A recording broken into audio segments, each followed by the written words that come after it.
I know, a third video this week. This is unprecedented, guys. I went from being the most delinquent writer, YouTuber in the world because I don't think I posted for a month or two before this, and now suddenly there's all of these posts coming out, and really it's because of you guys. You guys have been asking some cool questions. You've been leaving some comments, and I want to address one of them that I thought was really interesting. So someone asked me if the background of my videos is something that I set up just for videos or if it's actually where I write.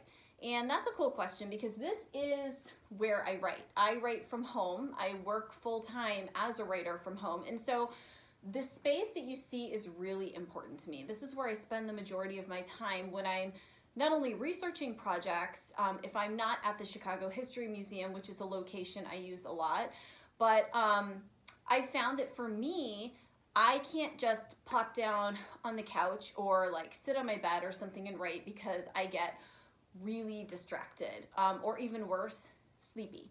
And when you're sleepy and trying to write, it's a bad combination because naps are wonderful, right? So this writing space is one that I've worked on for a long time, adding stuff, taking things away, making it feel comfortable and like something of my own so that I can be a productive writer and be in the mood to write.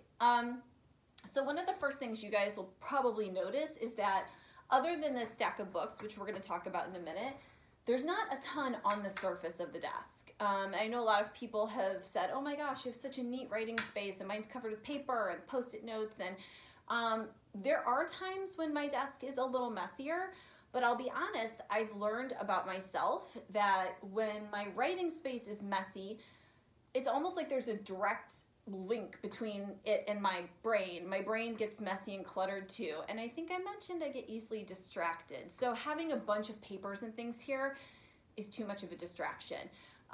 That's not to say everyone should work that way. You guys might be writers as well and might find that you work better in chaos. Totally fine. And for the record, my drawers are chaotic. You guys can't see in, but it's kind of an out of sight, out of mind thing. I've jammed a bunch of things in here. There's I mean, I have everything from like, bookmarks to really old marketing materials. This still says coming soon on it. That tells you how old this is. So this is from before October of 2017. So don't think I'm completely organized, but I do like to keep those things away so I'm not staring at them when I'm trying to either brainstorm or research or actually draft something. The things I do have out are pretty meaningful to me. They're either something I use as a tool for research or for my writing, or there's something that helps me to focus or just makes me feel calm and in the right headspace to write. So I'll show you a few of those things, and then maybe in the comments you guys could leave me some suggestions for things that you use when you're writing or working or whatever it is you do that helps you to focus and be in the right mind space to create. So this pile of books that I said I would mention, this is not all of my research materials, guys, but this is just a sampling, and I thought it was a fair sampling to show you. Since I write mainly ghost stories and mysteries about Chicago, you'll see that these are all Chicago-based books about graveyards, ghosts, hauntings. Shout out to Adam Selzer, who is another Simon & Schuster author. He wrote this book, The Ghosts of Chicago, which is a very helpful tool for me. So I recommend, if you have something like this that you use a lot, for me it's books like this, also my headphones, which I forgot to put out here before this video, but I do usually have my headphones. They're Bose noise canceling headphones. Keep them within arm's reach, because I've discovered for myself, when I have to get up and go looking for something, that's a distraction. That's another opportunity for me to maybe fall out of the groove that I'm in and stop writing. And I don't want to put myself in that position, so I keep these things close. Another thing I like to keep on my desk, this little house here is filled with all kinds of things. The house was given to me actually by a colleague, a bookstore owner, super, super sweet. She saw the house and she thought it looked so much like the house on the cover of The Peculiar Incident on Shady Street. And she's right. Look at this. look how similar that is in shape, and you guys can't really see them, but there are little windows cut into this, so it really makes it look like this, which is incredible. So I found that it's the perfect little place to house all this stuff. And so what's in here is a variety of things. So I do have hardbacks of my book and paperbacks. Why might I have so many copies of my book right on my desk? It's not really just because it's the best place for them, guys. It's because looking at my book reminds me that I'm capable of accomplishing things in publishing. So not every project is easy. In fact, most of the time they're hard, and we all need a reminder that we are able to do what we're trying to do. Otherwise, we get into a bad, get bad vibes on it, and it's easy to convince yourself that you should abandon the project.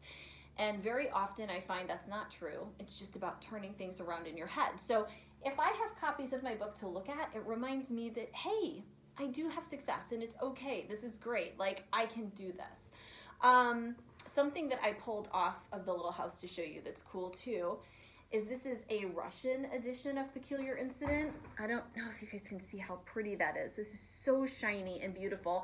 And it's really cool to see my name in Cyrillic here at the bottom. I just think it's amazing. And so I keep these out on my desk as well, because it's a cool thing to know that people in other places are reading your book. Here, I'll give you a peek into the inside. Isn't that awesome? I love it so much. The colors and everything are just so beautiful. So in terms of things that put me in the mood to write, maybe just make me feel comfortable, I'm a big candle person. So you'll see there's actually a candle right here. And then this little tin up here that says Ghost Repellent, I'm gonna grab it for you guys. This is also a candle, and I love this candle. It's one of my favorite things I have. So let me just show you. I had this customized by a company called Novel Heartbeat Creations. I'm positive they're still in business, and you can have a candle customized for anything that you want. And when I say customized, you can pick the color, the smell, the title. They have some that are pre-made too, so if you don't want that pressure, fine. You can pick one of their pre-made ones, but I had this one made specifically for a Peculiar Incident. It is a glittery, shiny purple. And even though you might think looking at it, the purple might make you think that it's like a fruit scent, it's not, it's cinnamon. It's a really, really rich cinnamon, because I love cinnamon and I love Halloween, and this reminds me of Halloween time and the fall in general. So I love this, and it wears really well. If you're a candle person, I've used this several times, and as you can see, it really hardly has any sign of being used. So that's pretty amazing. Besides this candle, I have a couple more things I want to show you that are meaningful. I'm just going to pull them down. I'll put the candle back. Okay. This little block, this is my name on it. This came from a school that I did a couple of Skypes with, I believe, Shoemaker Elementary. The teacher had this made for me because after our Skype, she said that I helped them with their writer's block, and so they sent me this to help me with mine. I thought it was the sweetest gesture, and I was just so honored and surprised to get this in the mail, and I keep this up here to remind myself of not only that Skype and how great it was, but my connection with my readers, and that, you know, all writers, we're all going through the same thing. It doesn't matter if you're in 4th grade or if you're my age and you're writing for a publisher. Writer's block is hard for all of us, and so having something tangible that connects us and reminds me that we're actually all on the same page is very cool and special. So I keep this here. And then these odd little chunks that you may be looking at and trying to figure out what they are, don't look too hard. You'll never figure it out. These are little bits of clay that my children, who are now 17, 15, and 12, made when they were little. They basically went to school and jammed together a bunch of clay and painted it and put glass on it, and then they fired it at school, baked it. This is what it looks like a strange, colorful rock. It's like different on the bottom, and you know what? They're pretty freaking artistic, actually. I think they're super cool. You can see there's 2 more up there in the little house. My kids were so proud when they presented these to me, and I've kept them ever since, along with, I'm very sentimental, so along with a ton of other stuff they've made, but these are special enough and they're kind of cool enough that they made it into the little metal house. So kind of wanted to share that. And the last thing I want to show you is something you cannot see in the YouTube videos just looking at my desk because it lays flat. But one of my prized possessions was a gift from my husband a few years ago. He got it from an auction. I'm going to give you a hint. It is an antique Ouija board. Let me show you. Ooh, now I know you guys are either like, oh, that's so cool, or you're really creeped out and you're like, I would never have that in my house or near my writing space. I think it's fantastic. This is one of the first Ouija boards that came out. As you guys can see, it's really like a heavy wood. It doesn't fold up. There's this print on the back. It's just such a unique thing, and it has a really eerie feel, and it's really kind of directly connected to this idea of spirits and the paranormal, which makes it a perfect thing for a writer like me who loves ghost stories and writes about ghosts.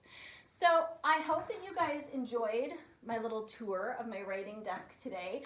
Maybe you'll leave me a comment and let me know if any of these things resonate with you, or if you have any tips for things to help you focus. Doesn't necessarily have to be with writing, but if there's anything that puts you in the mood to create whatever it is you create, I would love to hear it. Have a great weekend, guys. See you soon.